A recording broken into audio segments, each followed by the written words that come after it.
தலைப்பு சாணக்கியரின் வாக்கு சாதுரியம். நண்பா, ஒரு நிமிஷம் யோசிச்சு பாருங்க. நம்ம ஊர்ல எத்தனையோ பேர் மாங்கு மாங்குன்னு உழைக்கிறாங்க, மூட்டை மூட்டையா படிச்சு வச்சிருக்காங்க. ஆனா அவங்கள எத்தனை பேர் இன்னைக்கு டாப்ல இருக்காங்க? ஆனா அதே சமயம் சில பேர் வருவாங்க, அவங்க கிட்ட பெரிய பணபலமோ ஆள்பலமோ இருக்காது. ஆனா அவங்க மேடை ஏறி நின்னு 4 வார்த்தை பேசினா போதும், மொத்த கூட்டமும் அவங்க பின்னாடி நிக்கும். அவங்க ஒரு விஷயத்த சொன்னா இல்லேன்னு சொல்ல யாருக்கும் துணிச்சல் வராது. என்ன காரணம்னு நினைக்கிறீங்க? அதுதான் வாக்கு சாதுரியம். நம்ம ஊர்ல ஒரு பழமொழி உண்டு, பயிரை காக்கிறது வேலி, மனுஷனை காக்கிறது அவனோட நாக்குன்னு. ஆனா இந்த நாக்க ஒரு ஆயுதமா மாத்துறது எப்படின்னு உங்களுக்கு தெரியுமா? இதைத்தான் 2300 வருஷங்களுக்கு முன்னாடியே ஆச்சாரியா சாணக்கியர் ரொம்ப தெளிவா சொல்லி கொடுத்திருக்காரு. அவர் ஒன்னும் சும்மா தத்துவம் பேசிக்கிட்டு இருந்தவர் கிடையாதுங்க. நந்த வம்சமே அவரை அவமானப்படுத்தி வெளியே அனுப்பினப்போ, இதே நந்த வம்சத்தை நான் அழிப்பேன்னு சபதம் போட்டு வெறும் பேச்சாலையும் புத்தியாலையும் ஒரு சாதாரண பையனை அகண்ட பாரதத்தின் பேரரசன் ஆக்குனவர். இப்போ நீங்க ஒரு ஆபீஸ்ல வேலை பார்க்கலாம், பிசினஸ் பண்ணலாம், இல்ல ஒரு ஸ்டூடெண்டா இருக்கலாம். உங்களுக்குள்ள ஒரு பயம் இருக்கலாம். எனக்கு சரியா பேச தெரியலையே, 4 பேருக்கு முன்னாடி தயக்கமா இருக்கே, நான் பேசுறத யாரும் மதிக்க மாட்டேங்கிறாங்களேன்னு. கவலைப்படாதீங்க. அடுத்த 1 மணி நேரம் நீங்க பார்க்க போற இந்த 7 நாள் பயிற்சி முறை வெறும் வீடியோ கிடையாது. இது உங்களோட டிரான்ஸ்ஃபர்மேஷன். ஒவ்வொரு நாளும் சாணக்கியர் சொல்லி தந்த ஒவ்வொரு ரகசியத்தை நம்ம உடைக்க போறோம். இந்த வீடியோ முடிஞ்சு நீங்க வெளியே வரும்போது உங்க பேச்சுல ஒரு காந்தம் இருக்கும். நீங்க பேச ஆரம்பிச்சா மத்தவங்க மௌனமாவாங்க. அந்த வித்தையை கத்துக்க நீங்க தயார்னா, நாம இப்போ சாணக்கியரின் அந்த ரகசிய பயணத்துக்குள்ள போகலாம். தயாரா இருக்கீங்களா? பகுதி 1. மௌனம். பேசாமலே ஆளும் ரகசியம். கருத்து: உலகம் ஆளணும்னு சொல்லிட்டு பேசாம இருன்னு சொல்றாரேன்னு யோசிக்காதீங்க. அதுதான் ராஜதந்திரத்தின் முதல் படி. சம்பவம்: நந்தவம்ச சபையில் அவமானப்பட்ட சாணக்கியர் கத்தவில்லை. அந்த மௌனம் ஒரு எரிமலை வெடிப்பதற்கான தயாரிப்பு. பயிற்சி: இன்று யாரிடம் பேசினாலும் அவர்கள் பேசி முடிக்கும் வரை குறுக்கே பேசாதீர்கள். வார்த்தைகளை விட அவர்களின் உடல் மொழியை, பாடி லாங்குவேஜ் கவனியுங்கள். பகுதி 2. வார்த்தையின் கணம். சொற்களைச் செதுக்குதல். கருத்து: அதிகம் பேசினால் மதிப்பு குறையும், அளந்து பேசினால் அதிகாரம் பெருகும். சம்பவம்: எதிரி நாட்டு ஒற்றனை மிரட்டாமல் ஒரே ஒரு கேள்வியால் உன் அரசன் உன்னை வீரனா பார்க்கிறானா இல்ல கருவியா? உண்மையை வரவழைத்த சாணக்கியர்.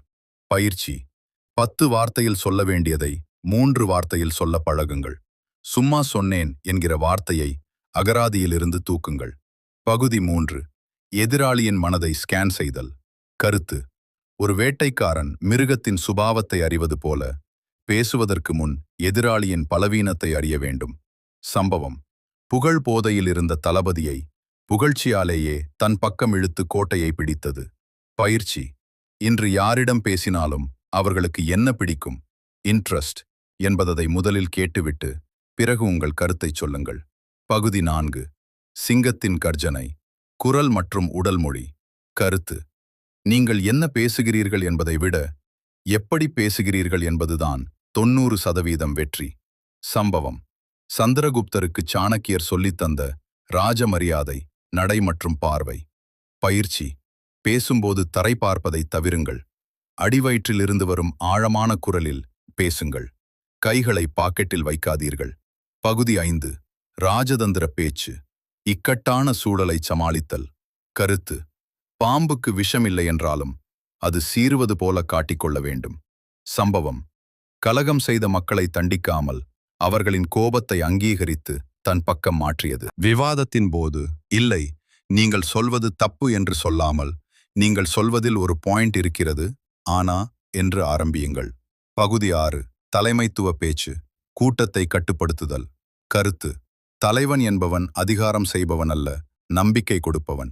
சம்பவம்: தயங்கிய சந்திரகுப்தரை வீரர்களிடம் பேச வைத்த விதம். பயிற்சி: நான் என்ற வார்த்தைக்கு பதில் நாம் என்ற வார்த்தையை பயன்படுத்துங்கள். கூட்டத்தில் உள்ள ஒவ்வொருவரின் கண்ணையும் ஒரு நொடி பார்த்து பேசுங்கள். பகுதி 7. நிலைத்திருக்கும் ஆளுமை. முழுமையான சாணக்கியன் கருத்து. கற்றதோடு நிறுத்திவிடாமல் அதை வாழ்நாள் கலையாக மாற்றுவது எப்படி? சுருக்கம்: மௌனம், நிதானம், எதிராளியை அறிதல், கம்பீரமான உடல் மொழி, ராஜதந்திரம் மற்றும் தலைமைத்துவம். இந்த 6ம் சேர்ந்தால் நீங்கள் ஒரு வாக்குச் சாதுரியம் மிக்க சாணக்கியன். இறுதிச் செய்தி: பேச்சு என்பது கலை அல்ல, அது ஒரு பயிற்சி. பகுதி 8: நெருக்கடி கால பேச்சு. கிரைசிஸ் மேனேஜ்மெண்ட் கருத்து. எல்லாம் கைமீறி போகும்போது ஒரு வார்த்தை எப்படி மொத்த கதையையும் மாற்றும்.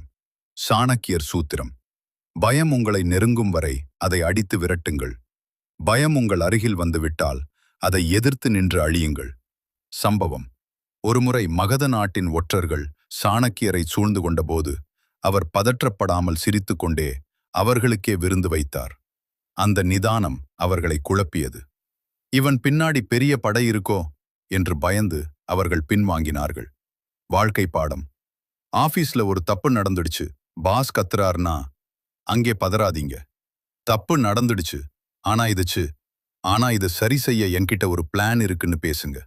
பயிற்சி: அடுத்த முறை யாராவது உங்களை கோபப்படுத்தினால் 5 நொடிகள் மௌனமாக இருங்கள். அந்த மௌனம்தான் உங்கள் பலம். பகுதி 9: நகைச்சுவையும் நையாண்டியும். விட் அண்ட் ஹியூமர். கருத்து: கத்தியால் வெட்ட முடியாத இடத்தை சொல்லால் தைக்கலாம். சிரிப்பு ஒரு பெரிய ஆயுதம். சாணக்கியர் சூத்திரம். ஒரு அறிவாளி தன் எதிரியை புத்திசாலித்தனமான கேலியால் நிலைகுலையச் செய்வான். விளக்கம்: சாணக்கியர் வெறும் சீரியஸான ஆள் கிடையாது. எதிரிகளின் தர்க்கத்தை லாகிக் நகைச்சுவையால் உடைப்பதில் வல்லவர். பயிற்சி: ஒரு விவாதத்தில் யாராவது உங்களை மட்டம் தட்டினால் கோபப்படாமல் ஒரு சின்ன சிரிப்போடு, நீங்க சொல்றது சுவாரஸ்யமாயிருக்கு, ஆனா இது நிஜமா நடக்கும்னு நீங்க நம்புறீங்களா என்று கேளுங்கள். அவர்கள் சொன்ன தர்க்கம் அவர்களுக்கே காமெடியாக தெரியும். பகுதி 10: பேச்சில் நேர்மை மற்றும் ரகசியம். காத்தல் கருத்து. எதை சொல்ல வேண்டும் என்பதை விட எதை சொல்லக்கூடாது என்பதில்தான் வெற்றியே இருக்கிறது. சாணக்கியர் சூத்திரம். உன் மனதில் உள்ள ரகசியத்தை உன்னாலேயே காக்க முடியாவிட்டால் மற்றவர்கள் எப்படி காப்பார்கள் என்று எதிர்பார்க்கிறாய்?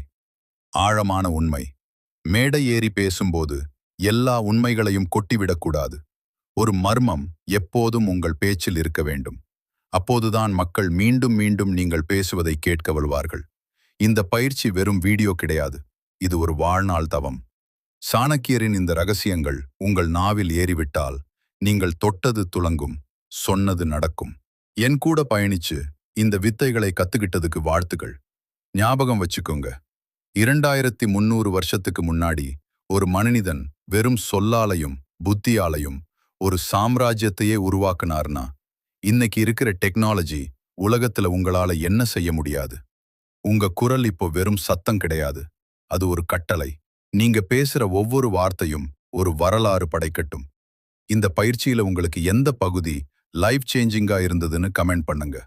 உங்களுக்கு தெரிஞ்ச பேச தயங்குற ஒரு நண்பருக்கு இந்த வீடியோவை ஷேர் பண்ணுங்க.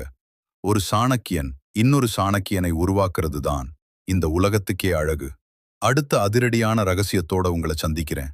அது வரைக்கும் ஆளுமை பொங்க பேசுங்க, அதிகாரத்தோட வாழுங்க. மாற்றத்தை உணர்தல். Self reflection.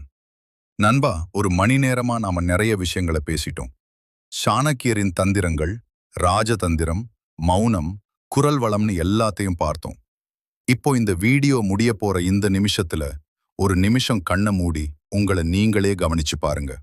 இந்த வீடியோவை ஆரம்பிக்கும் போது இருந்த அதே மனுஷனா இப்போ நீங்க இருக்கீங்க? கண்டிப்பா இல்ல. உங்க மனசுக்குள்ள ஒரு தெளிவு பிறந்திருக்கும்.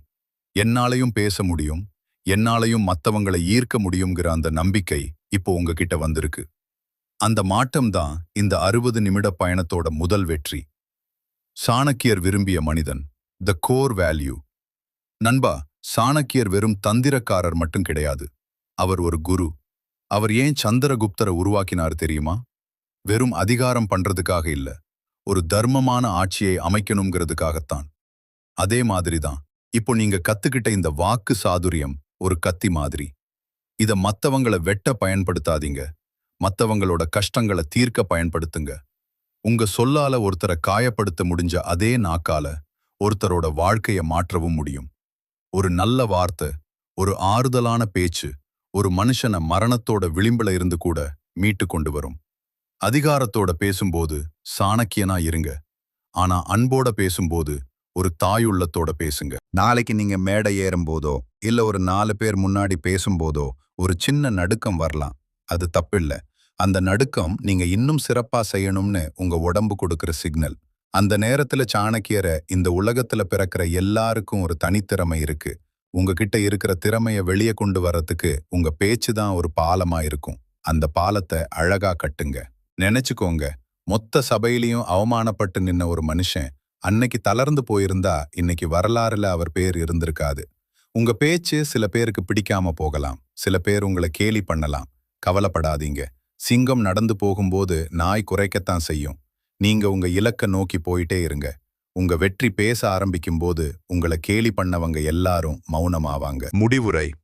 நண்பா, இந்த 1 மணி நேரம் நீங்க கத்துக்கிட்டது வெறும் தகவல்கள் கிடையாது. இது ஒரு ஆயுதம். இதை சரியான இடத்துல பயன்படுத்துங்க. அடுத்த முறை நீங்க ஒரு ரூமுக்குள்ள நுழையும் போது அங்க இருக்கிறவங்களுக்கு தெரியணும், ஒரு சாணக்கியன் உள்ள வந்திருக்கான்னு. அடுத்த கட்ட நடவடிக்கை. இந்த 7 நாள் பயிற்சியில உங்களுக்கு எந்த நாள் பயிற்சி ரொம்ப சவாலா இருக்கும்னு நினைக்கிறீங்க? அதை கமெண்ட்ல